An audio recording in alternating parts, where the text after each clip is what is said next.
कोई शक नहीं कि इंशाल्लाह इसी महीने इस्लामाबाद में हम अपनी हकीकी आजादी की जंग जीत के एक नया पाकिस्तान बनाएंगे।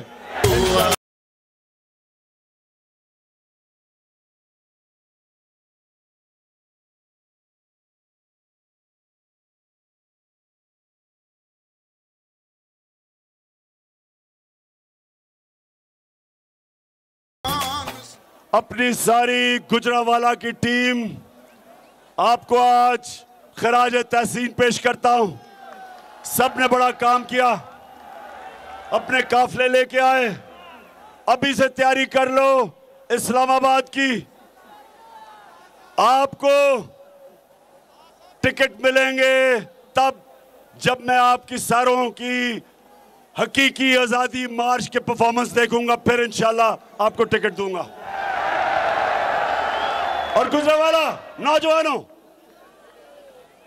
आखिर में फिर से बता दो, डरोगे तो नहीं? गर्मी तो नहीं लगेगी? कोई पहले मैं कहने लगा था कि पुलिस आपको रोकेगी। अब तो पता चला है कि हमजा को अपनी अचकन उतारनी पड़ रही है, इसलिए पुलिस की कोई फिक्र नहीं है। अब तो पुलिस भी आपकी मदद करेगी, बल्कि पुलिस वाले अपने घर वाले आपके साथ भेजेंगे इस्लामाबाद।